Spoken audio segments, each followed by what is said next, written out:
Pelan-pelan, tarik pelan. Capek ah. A few moments later. Assalamualaikum warahmatullahi wabarakatuh. Halo teman-teman, perkenalkan nama saya Valencia Zahra Aulia dengan NIM 860370342. Saya dari Prodi Pendidikan Guru Sekolah Dasar Universitas Terbuka Bandar Lampung, Salut Gisting. Di kesempatan kali ini saya akan menjelaskan 4 poin tentang yang pertama, bagaimana filsafat ilmu mengamati dan memperkuat eksistensi, keilmiahan, serta nilai-nilai dalam ilmu pendidikan. Yang kedua, bagaimana pendidikan yang bermakna dan bernilai turut memperkuat perkembangan filsafat ilmu. Yang ketiga, mengapa filsafat ilmu dapat disebut sebagai pisau analisis dalam ontologi, epistemologi, aksiologi dalam membedah persoalan-persoalan pendidikan. Yang keempat, contoh konkret penerapan filsafat ilmu dalam praktik pendidikan, misalnya dalam kebijakan kurikulum atau proses pembelajaran. Poin pertama, filsafat ilmu berperan dalam memperkuat keberadaan dan keilmiahan ilmu pendidikan. Itu karena membantu menjelaskan dasar-dasar pendidikan secara lebih mendalam. Dalam filsafat ilmu, pendidikan tidak hanya dipahami sebagai kegiatan mengajar saja, tetapi juga sebagai sebuah ilmu yang memiliki objek kajian, metode, dan tujuan yang jelas. Dari sisi ontologi, filsafat ilmu membahas hakikat pendidikan, peserta didik, dan proses belajar. Dari sisi epistemologi, filsafat ilmu mengkaji bagaimana pengetahuan dalam pendidikan diperoleh, misalnya melalui penelitian, observasi, atau pengalaman belajar. Sedangkan dari sisi aksiologi, filsafat ilmu melihat nilai dan manfaat pendidikan bagi kehidupan manusia. Oleh karena itu, filsafat ilmu membuat pendidikan memiliki landasan yang logis, sistematis, dan ilmiah.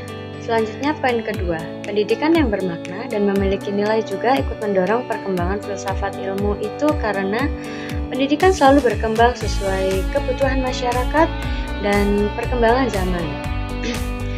Pendidikan yang baik bukan hanya fokus pada penyampaian materi, tetapi juga membentuk karakter, pola pikir kritis, dan kemampuan sosial peserta didik.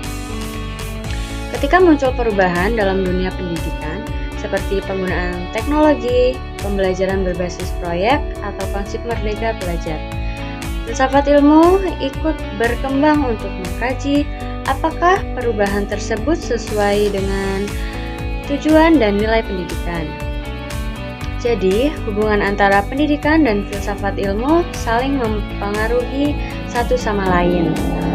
Selanjutnya, poin ketiga, filsafat ilmu disebut sebagai pisau analisis karena dapat digunakan untuk mengkaji berbasis masalah pendidikan secara lebih mendalam dan kritis melalui 3 aspek utama, yaitu epistemologi, ontologi, dan aksiologi. Ontologi digunakan untuk melihat hakikat atau inti dari suatu masalah pendidikan, misalnya apa tujuan sebenarnya dari pendidikan atau bagaimana hakikat peserta didik. Epistemologi membahas cara memperoleh pengetahuan dan metode pembelajaran yang digunakan, sedangkan aksiologi berkaitan dengan nilai, manfaat, dan dampak dari pendidikan itu sendiri. Dengan menggunakan 3 aspek tersebut, suatu persoalan pendidikan dapat dianalisis secara lebih lengkap, sehingga solusi yang dihasilkan tidak hanya bersifat praktis, tetapi juga memiliki dasar pemikiran yang kuat. Selanjutnya, poin keempat, penerapan filsafat ilmu dalam pendidikan dapat dilihat dalam kebijakan kurikulum maupun proses pembelajaran di kelas. Contohnya pada kurikulum merdeka yang memandang setiap peserta didik memiliki potensi dan cara belajar yang berbeda. Dari sisi epistemologi, pembelajaran lebih menekankan pada aktivitas siswa seperti diskusi, proyek, dan eksplorasi agar siswa dapat membangun pemahamannya sendiri. Dari sisi aksiologi, kurikulum ini juga menekankan pembentukan karakter dan nilai-nilai profil pelajar Pancasila. Sekian penjelasan dari saya tentang 4 poin tersebut. Jika ada kata-kata saya yang kurang berkenan atau kata-kata saya yang kurang tepat, saya memohon maaf. Saya akhiri. Wassalamualaikum warahmatullahi wabarakatuh.